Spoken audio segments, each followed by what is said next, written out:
Well, welcome to the UpLevel Podcast, Marita. Thank you so much. It's such a pleasure and honor to sit with you in this really important conversation. Well, our listeners have heard some of your bio and some of the context you're coming from. And they've heard me say, we had to have you be part of this conversation because your work, your life's work has been really dedicated to right relationship. So before we hear your definition, will you tell us the origin story behind this concept? Yeah, and I think it goes beyond what Faith and myself created when we created CRR Global and organization and relationship systems coaching. I think that I had a fairly traumatic childhood, and I lost both my parents at a very early age and grew up in South Africa during the apartheid era. And in my youth, and so clear about what's right and what's wrong and how to do things and how to change things, it was a very steep learning curve for me about how do we create change without making the other side so bad that we do exactly what they did in doing, but just in a more skillful way. So I think it's all of those kinds of experiences, and then living in so many different countries, research in the Amazon and just different things that had me with such a wide cultural experience that when Faith and I started talking about how do we create training and work around for coaches around being in right relationship, all of that started filtering in, and I think shaped it even if when we were not completely aware of it. But there's a saying that I came up with that says, I thought I was planning, but all the while I was blown across the sky by a great wind. Wow. And I think that's what all of us need to remember. We think we're planning. That's so beautiful. And it's definitely been part of the thread of our exploration of right relationship, this interconnectedness. I think so, yeah. That it feels like humanity has forgotten in this moment. I think so, yeah. So what else could you tell us about the actual origin of right relationship as a concept, beyond how we're kind of understanding it intellectually? Yeah. I think that, I know that you've done so many podcasts on this, and I want to say thank you for that, because when we do this kind of work, we change the field, and that makes a different space for right relationship.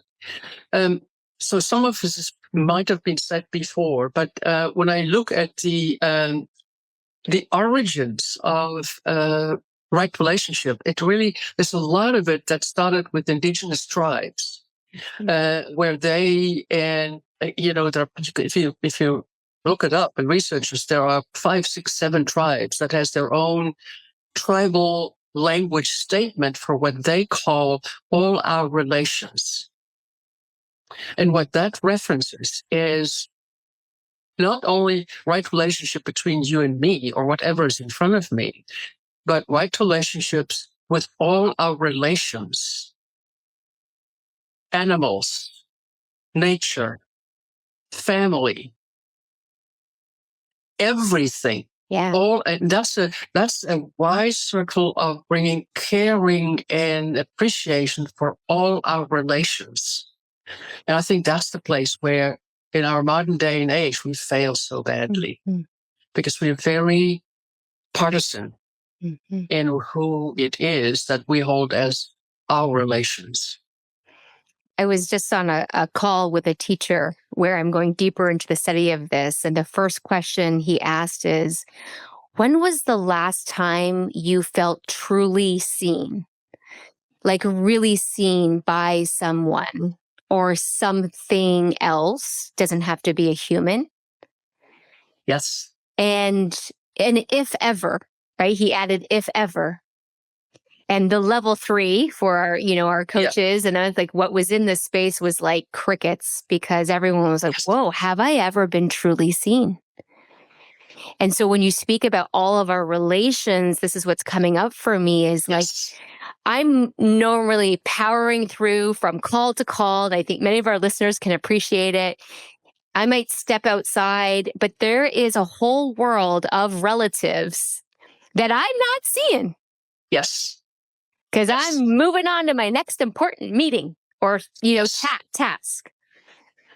I think that that's one of the challenges that when you look at the studies around the massive drop in emotional intelligence, I think it's because we now are beyond the speed of change. We really are. I mean, everything is changing and moving so fast that what shows up in emotional intelligence drops is that there is not enough space for emotional relational space.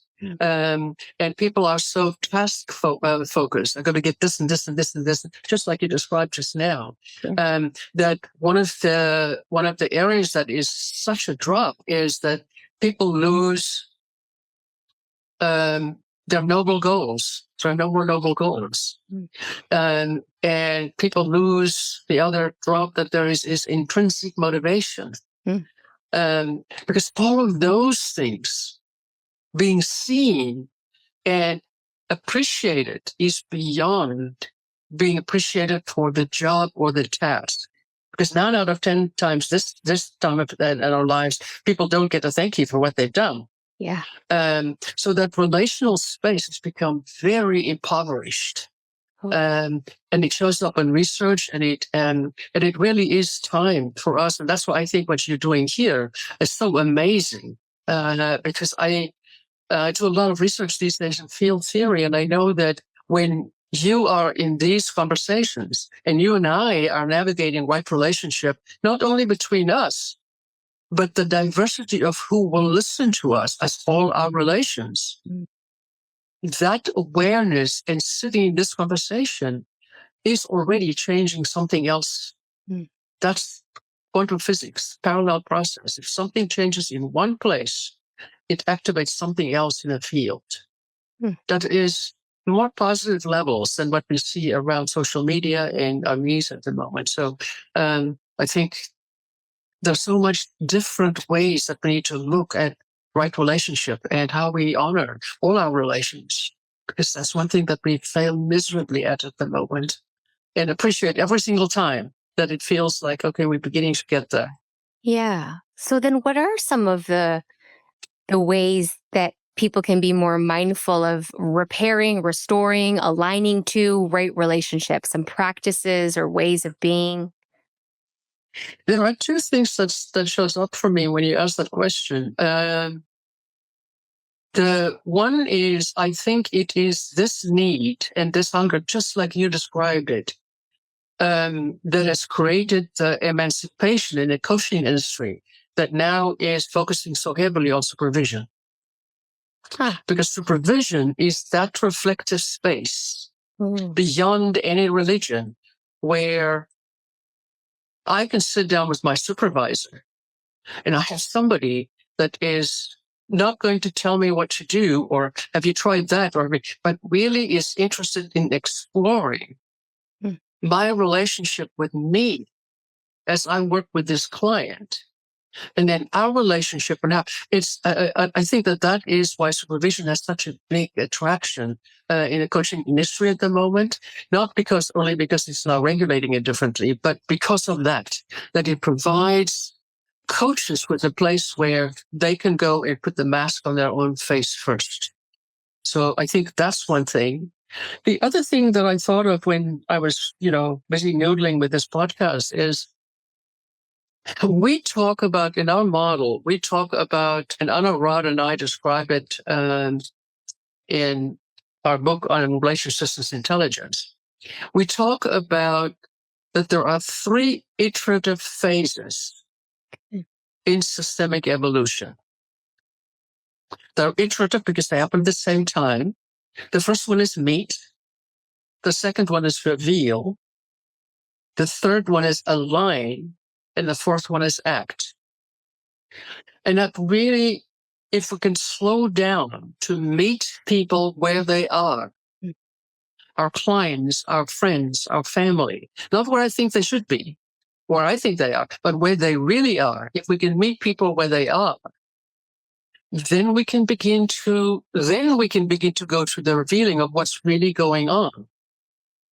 And once we have, at that point, we already have started, creating something that is in the direction of right relationship, that I'm meeting you where you are. I'm not imposing where I am on you. And then from that place, we begin to reveal to one another. And from that revelation, at the moment, what we see in the world, when we look at social media and everywhere, there's only revealing. There's only the yelling and the shouting about what's bad and wrong. And people, so there is this, and when you are revealing, there is no positive energy that can begin to capture that, to begin to find a line and act. So I think that those three phases are really, really important. And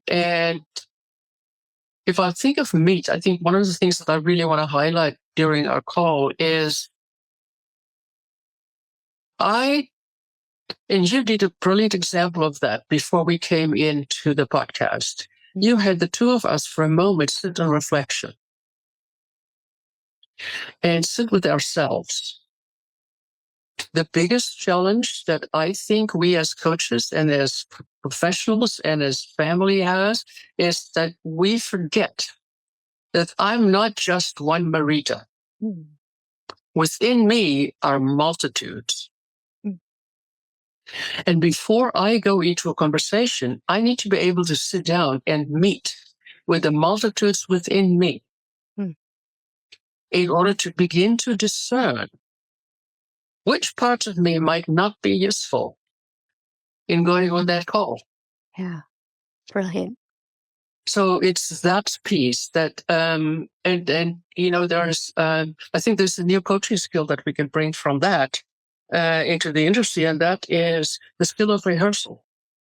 If I sit with myself, okay, which are the different parts of me that, and what would really serve our relationships, our relations, for me to bring to our call.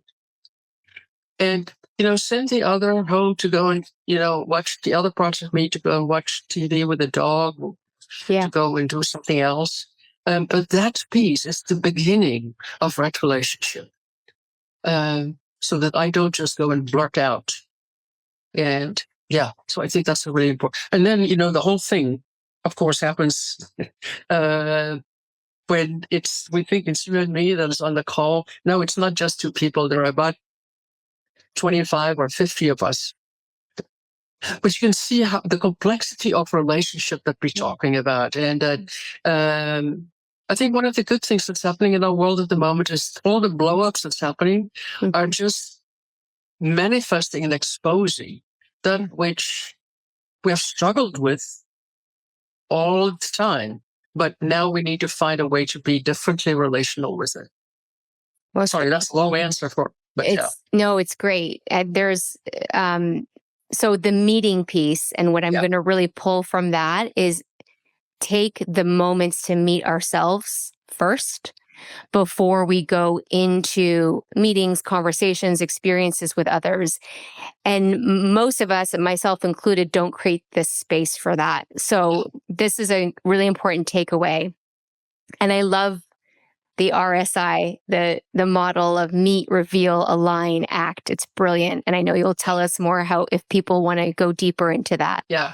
The first one, you spoke of supervision in the context of coaching. And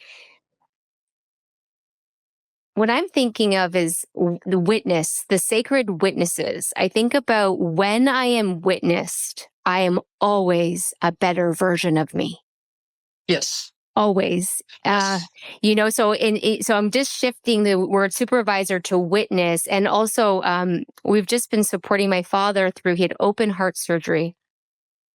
And he had the surgery went okay, but he had a really difficult reaction to the pain medicine when he was coming down with delirium and paranoia. And being his witness through that journey at the hospital with the nurses, and unfortunately security had to get involved because he was so afraid. Yeah. having so sorry to hear this. Yeah, thank you for that. I'm just really tuning into this idea of witness and supervision. This is the thread I'm pulling here, because it has felt so important for him to have a witness, and it has felt like a really good role for me to hold for him through this process. Yes. Because of right relationship, I'm able to design alliances with the nurses and the healthcare team. I'm able to say to him, it's okay, it's the drug, it's having an adverse effect, we're going to get through this. When we don't have those witnesses, those supervisors, and Yes. some people I know, they don't have that. Yes. Yes. I love that you bring the word witness in, because I wish we can change the word supervision and supervisor, because it's so associated with evaluations and stuff like that. Right? It does. It feels like very hierarchical and kind of patriarchal. Yeah. And having grown up and, as a multi-certified therapist, it's, supervision is such an important part of that, because it's not hierarchical feedback. It really is about sitting in the unfolding of what's really going on with me when I'm sitting with that patient, and what's going on with that patient, and how is what's going on with that patient some of what's going on in me as well. Yeah. So there's just this it's that reflective space of slowing down without the actions and outcomes. Yes. That follows fast, because yeah. Well, may I ask, because I know you are being a sacred witness to your partner as she navigates cancer.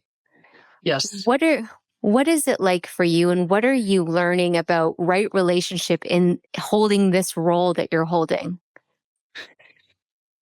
That's a really good question, because I think I've learned more about right relationship, and both of us have evolved more as a result of this diagnosis than anything else in my life. I noticed that when you talked about your father, you used the word caregiver, which is very different from the word caretaker.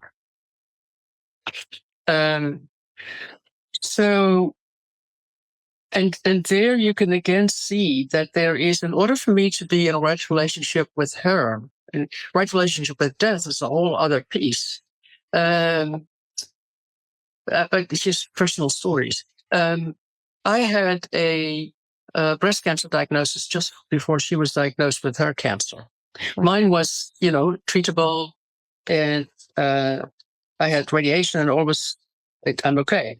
But one of the things that happened was that in the radiation room, in the radiation area in the hospital, when I came out of the change room, there's in this hospital of ours, I have beautiful, in that radiation areas and cancer treatment areas, beautiful quilts and things that was done by patients that's been there. So there's this quilt hanging just outside the change room when I came out, and at the bottom right-hand corner was one piece of the quilt had a statement on it that says, "Every day I climb my own mountain, I get better."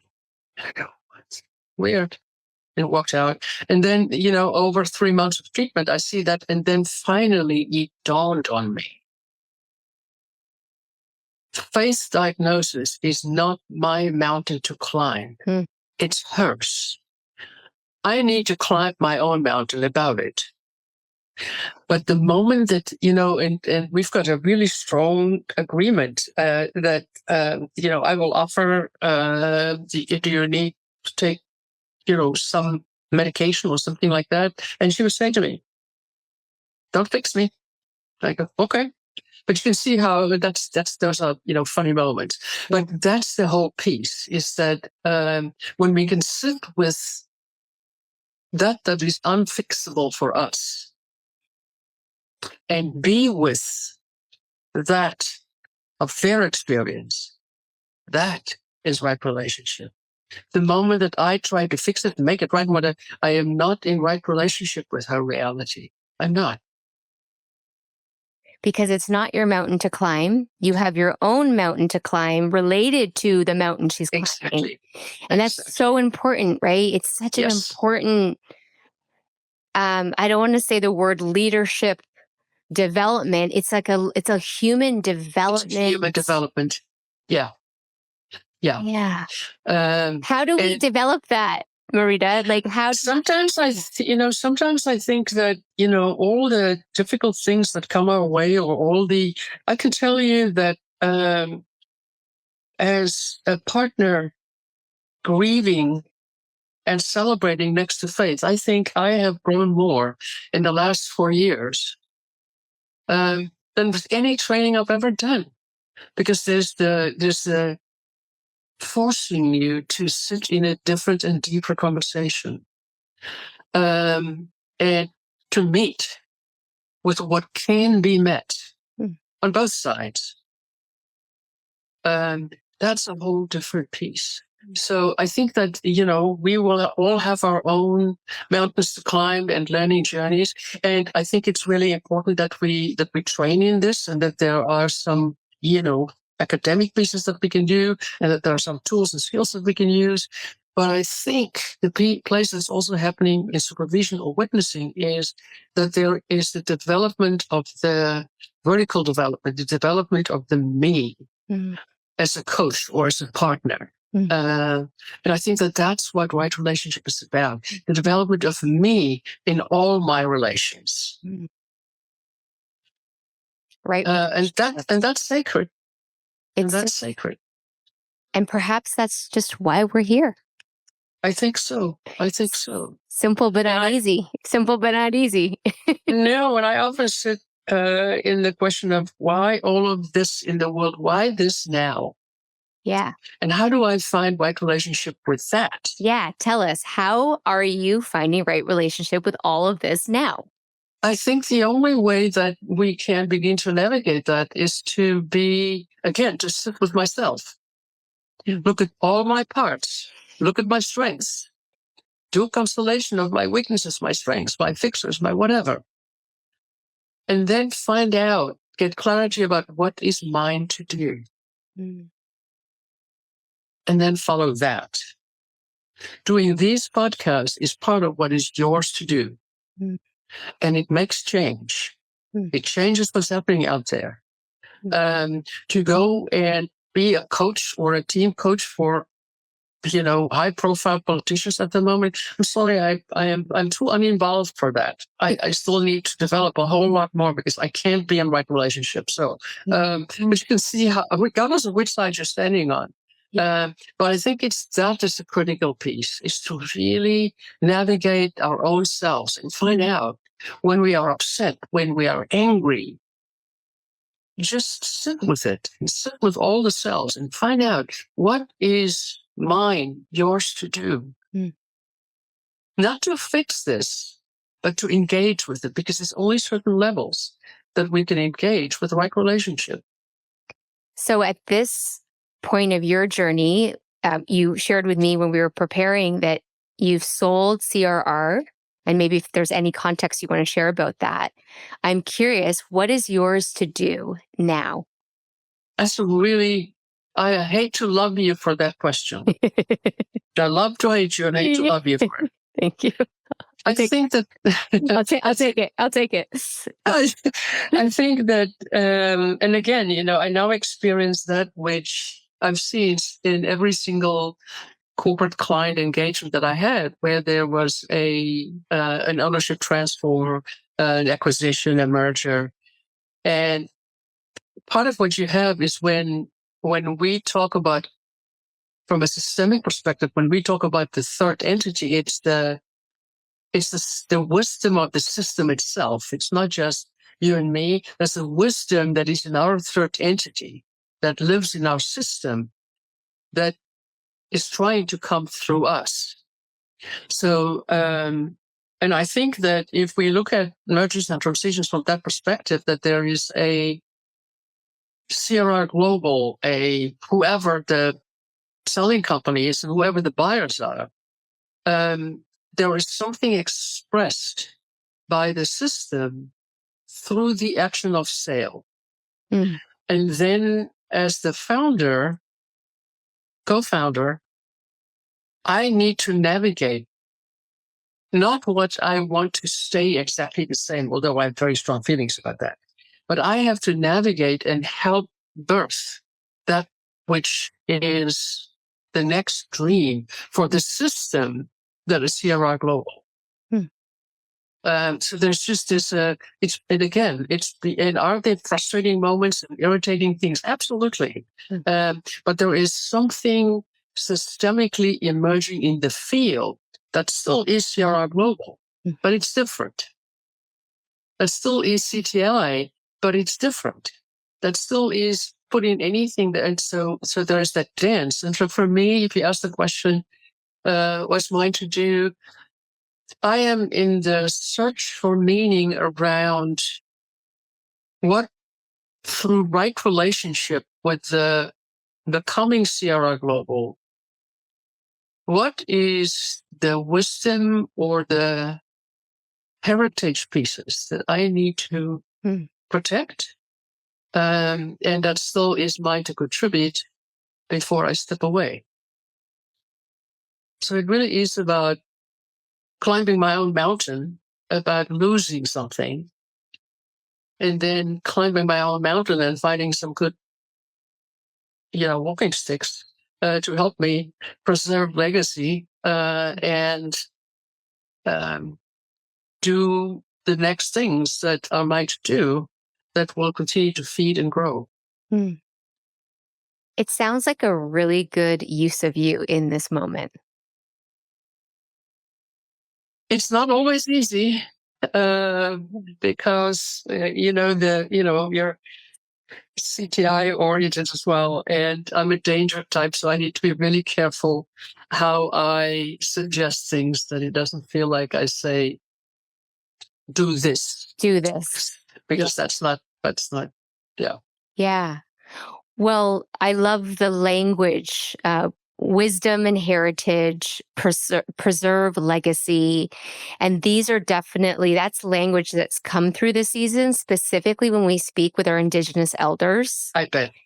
And so I'm just honoring the one in you that is honoring that part of yourself, the elder who has walked the path. Yeah. Well, and then I think the other piece is, if you go to that, all our relations, when you think of a company like CTI, like CRR Global, or whichever one you want to, it's not only about the buyer and the seller. It is about all our relations that hold the configuration that is that company, and how to be in right relationship with all of them. So how do you do that? Because we've got people listening who are running big teams or organizations or have their own businesses. How does one do that? I think one of the most important things, again, is part of what we are missing at the moment, because life moves so fast, is I think that CRR Global 2 is a very relationship-focused company. When we, decades ago, did the work on what is the why for CRR Global. And we did all the assessments with, most of our faculty that we had at the time and partners. And what we came up with is that the why for CRR Global is that relationship matters.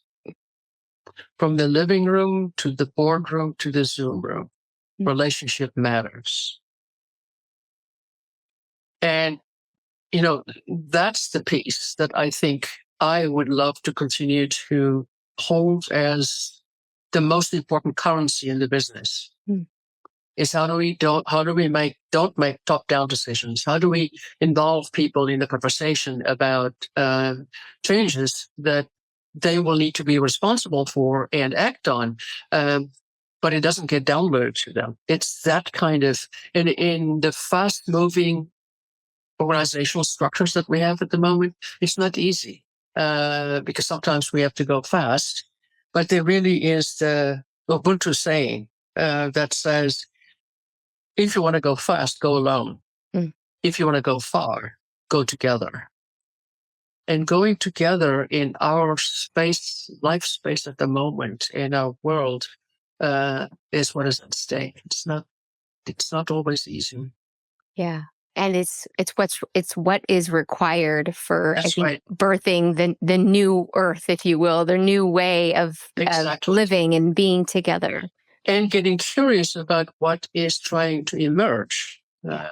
Because from that Jungian perspective of, Jung talks about enantiodromia. Enantiodromia is that concept that systems is in a constant state of evolution, and it's that the infinity symbol standing upright, that systems evolve and evolves and evolves, and then it reaches a peak, and then it begins to break down, and it break down, and it break down, and then it reaches a bottom peak, and then it begins to build up again. I think we're in a serious breaking down part of enantiodromia, but I would rather get more curious about, okay, what is trying to emerge from this breakdown?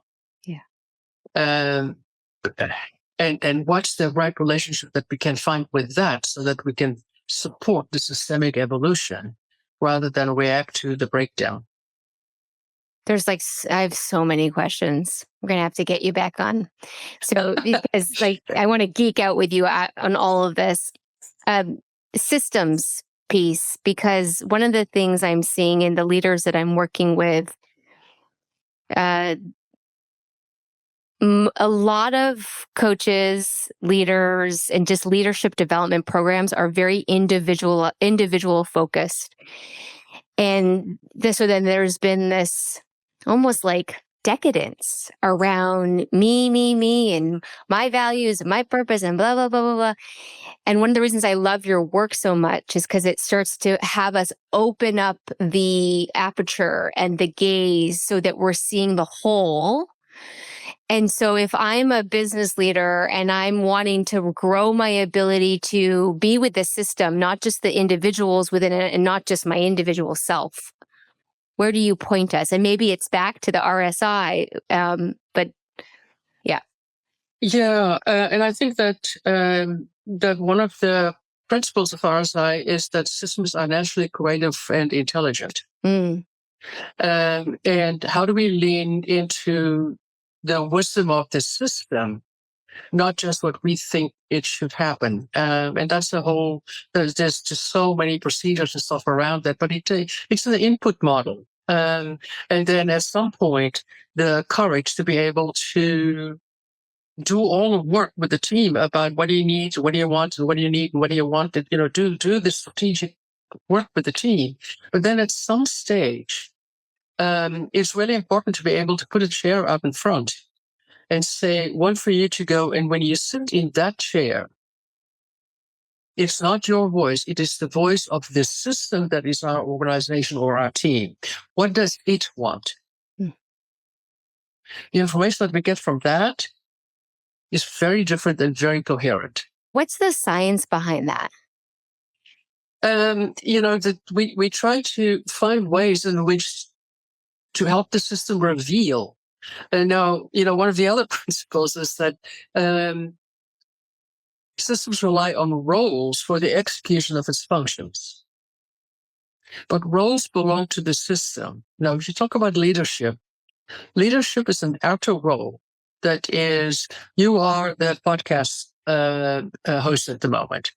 But are there times when I sort of step a little bit into that role? And are there times when you sometimes step a little bit in the role of, well, I think this and this and this.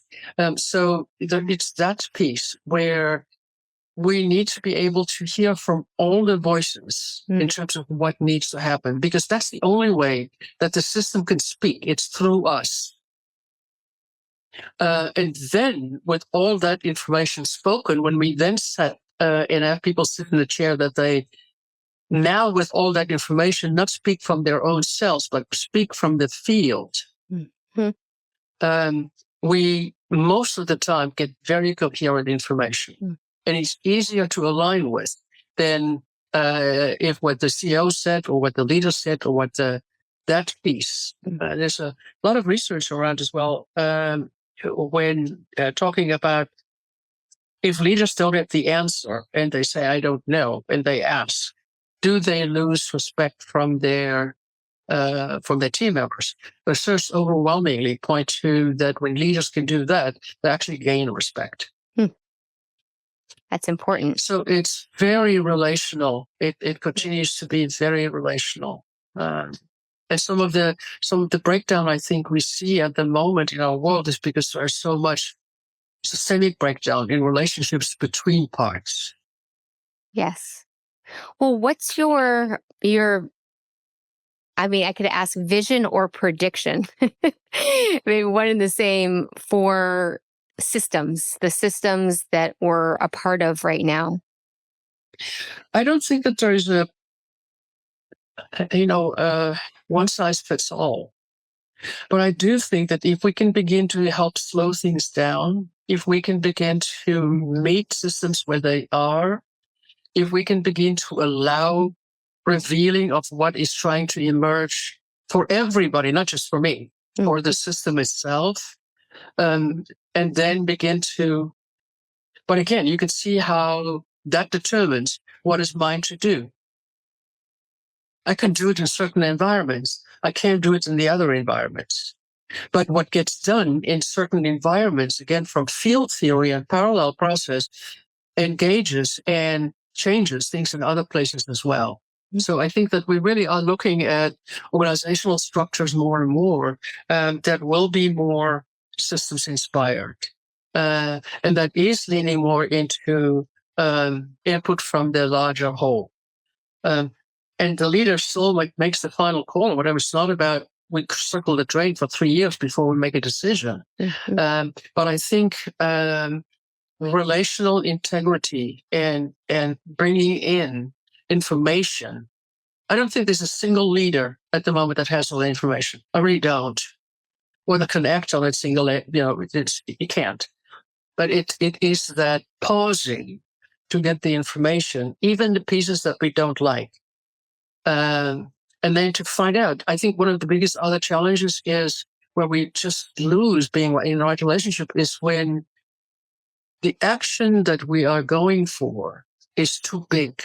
Yeah. It's not achievable. Yeah.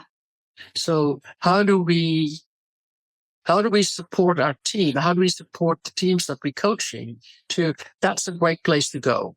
But can we put it further out on the event horizon maybe for next quarter? And what are the pieces that we need to do now in order to be effective for the next quarter arrive there?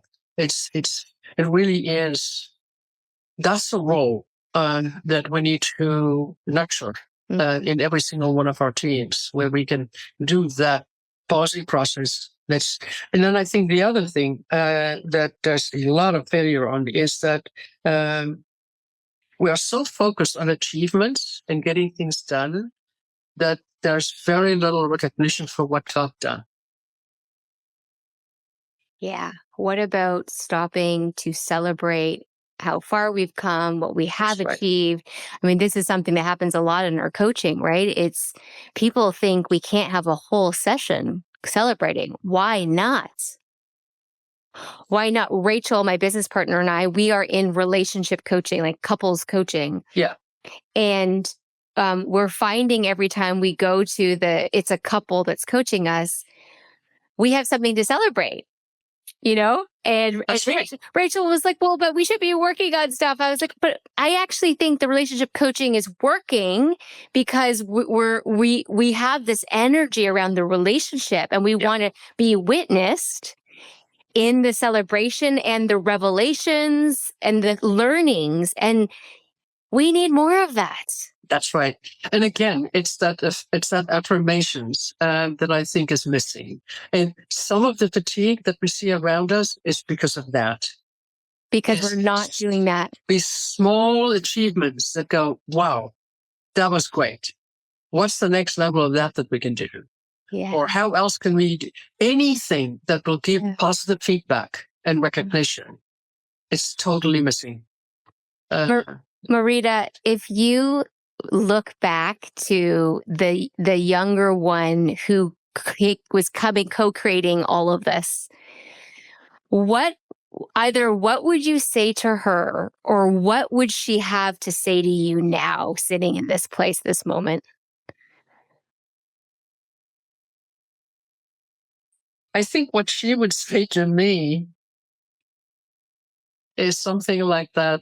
Is something like, I wish I had the patience then that you have now. Ooh. Yes. And what would you say to her from this? I would say something like, it's because you carried me so successfully through my fast-moving, impatient years that I can sit in this conversation today. Mm. I mean, I'm talking to a young woman who stood in apartheid protest and was in jail together with, because it's like, yeah. Yeah. And I want to acknowledge that woman, that leader, that person in you. I can only imagine growing up in South Africa and the social and political upheaval that you were navigating, and look at what was co-created as a result of that environment and that origin story. Yeah. Yeah. Well, I've got since we're talking about some of that, I think one of the best examples of all our alliances that we need to be in right relationship with is, I lost my father when I was 12 years old, but one of the things that I remember, and then I thought I made it up, but then there was a family video that showed, a family set of pictures that showed up that actually confirmed it. Mm. So we lived on a farm in the Karoo and had, in South Africa, colored people working for us. But my father was so collegial with all of them. Mm. We were sitting together sometimes in the summer, and once there's been, a sheep killed for meat and food and stuff like that, we would sit together, and, all the families, the kids and stuff will come and sit with us. And he was that kind of guy. Mm. We were living 60 miles out of town. So we were in the further away. When my father died, at his funeral, there was around the perimeter of the graveyard, there was along the fence, on the outside of the fence, that whole fence were covered by black and covered people who came to honor him. How did right relationship, the way he had it with our people on the farm, how did that news get to the town 60 miles away that created that? That's what we need more of. That's the intelligence of the system. Yes. Thank you for that visual, and thank you for that memory. That's field theory. If we are doing something in one place, it does. And you could see it in the bad stuff that's going around us. It affects everything. Mm-hmm. It's time for us to do more good things in right relationship with all our relations, and know that it will make a difference. Tell our listeners how they can do more work with you and learn from you, please. How can they find you? Well, one of the things, so you will have my email address. I think it's Marita@CRR Global. So ping me, call me. I coach unicorns, people that are, slightly different and willing to own that. And also I have I'm on LinkedIn and Facebook and stuff like that. But I have a Substack that's called Systems Inspired Evolution. Okay. And I think that's a good place I just launched it a couple of months ago, and but that might be a good place to dialogue as well. It looks like it's lighting you up. That it does. Yeah. It does. Yeah. It does. The first series was on finding center in times of difficulty. And that's pretty important right about now. I know. So that's some of the ways, and love to talk, and I just so deeply appreciate, Chrissy, what we are doing, and the conversation. And me too. What you are doing with this, it makes a difference. Thank you. And so if we were going to put a bow on the conversation for today, perhaps there's a prayer or some wisdom, some final wisdom for today you want to drop around this concept of right relationship. Yeah. Difficult one. I think that one of the best examples that shows up in research is there's a couple of videos out about that. Is that when you look at the research in longevity spaces and blue zones, and they do the research about what creates longevity. Mm-hmm. It's like, what is it that in certain places we have blue zones where there are vegetarians and stuff like that?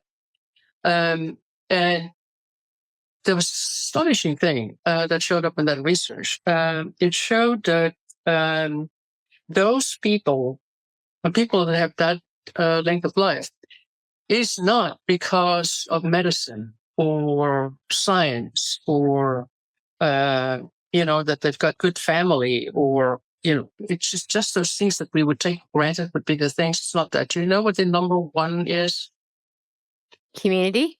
It actually is their version of all our relations. Mm. The biggest thing that is contributing to longevity is what they call social construct. Mm. It is on the street waving at somebody you don't know. It's in the store talking to somebody that is checking you out. It's social construct. It's because what they're talking about, the friends become frenemies. Yeah. And family is the final exam is what I'm talking about. But so those things are all important, but it's those acts of kindness and words of appreciation for somebody that you have never met before, never may see again. It's that social construct. And I think that if we can begin to stop just performing and begin to relate to all our relations, to the kids that's running around on the track outside, to the trees that are blowing in the wind, just all of it, and appreciate it briefly, without spectacular deeds, but just be fed by that. Thank you for nourishing us so well in this exploration today. Really, really appreciate you. It was a delightful conversation. Yeah. And I look forward to go and listen to all those podcasts and talk to you again. I hope you will. I do.